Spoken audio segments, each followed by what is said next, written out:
Prise d'otage dans une usine chimique en région parisienne. Les forces de l'ordre avancent en colonne derrière un véhicule blindé avant de donner l'assaut. Ceci est un exercice et c'est le quotidien des hommes du RAID. Cette unité d'élite est actuellement à l'honneur dans le film de Danny Boone, Red Dingue, sorti cette semaine. Le RAID, l'élite de la police. Des super agents surentraînés. Leur devise, servir sans faillir. RAID, pour recherche, assistance, intervention, dissuasion.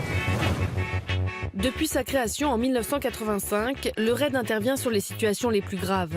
Arrestation des grands criminels, libération d'otages ou plus récemment, intervention lors des attentats terroristes qui frappent la France depuis janvier 2015. Le RAID doit malheureusement s'adapter au nouveau contexte terroriste, nouveaux exercices, nouveaux armements, nouveaux équipements, comme des véhicules blindés que vous allez découvrir tout de suite.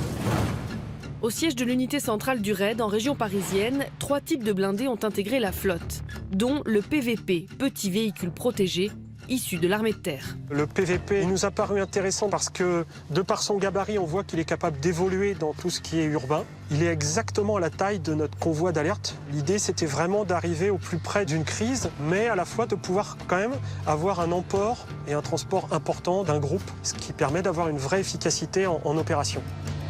Nous avons 2 protections avant du véhicule. D'abord pour pousser. Vous pouvez voir aussi qu'on a un anneau avec un câble qui nous permet d'arracher un portail ou d'autres choses.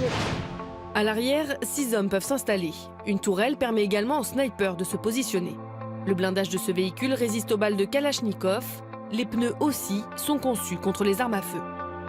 Ça nous permet de rouler même quand les pneus sont endommagés. Certes, de rouler moins vite, mais de continuer à être mobile. Le PVP est construit par Panhard, l'ancien constructeur automobile français reconverti dans les véhicules militaires.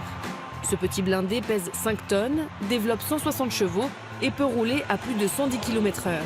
Mais ses performances en tout-terrain intéressent aussi le RAID.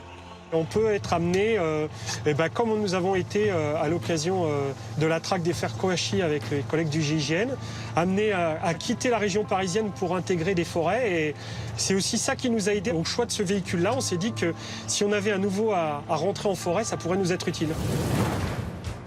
Voici le dernier venu dans la section d'élite de la police nationale. Et ce n'est pas le plus discret. Son petit nom, Titus. 23 tonnes. 440 chevaux, 2,50 m de large, 2,70 m de haut, 7,70 m de long et 6 roues motrices. 6 roues, dont l'essieu avant et l'essieu arrière qui sont directionnels, c'est-à-dire que c'est des roues contrarotatives. L'arrière aide à la direction du véhicule, ce qui lui permet d'avoir un rayon de braquage qui est de l'importance de celui d'un Toyota Land Cruiser.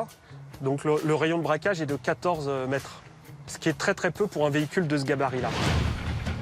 Le Titus, fabriqué en France, est protégé par un blindage dernier cri en composite et relativement fin. Bardé de caméras, tout l'environnement peut être observé de l'intérieur. D'autres équipements permettent de faire de ce véhicule un véritable abri. Nous avons aussi des possibilités d'extinction de feu à l'extérieur, notamment au niveau des roues. Si jamais il y avait des cocktails Molotov qui étaient jetés sur les roues, on pourrait les éteindre à distance. Au total, le Titus peut transporter 13 policiers, mais en cas d'urgence, sa grande capacité peut permettre d'évacuer des civils ou des blessés. Sa carrure offre aussi une protection pour agir sous le feu, ce qui peut arriver désormais. Les enjeux de sécurité actuels demandent une adaptation permanente aux forces de l'ordre. Avec ces nouveaux véhicules blindés, le RAID répond à la nouvelle donne.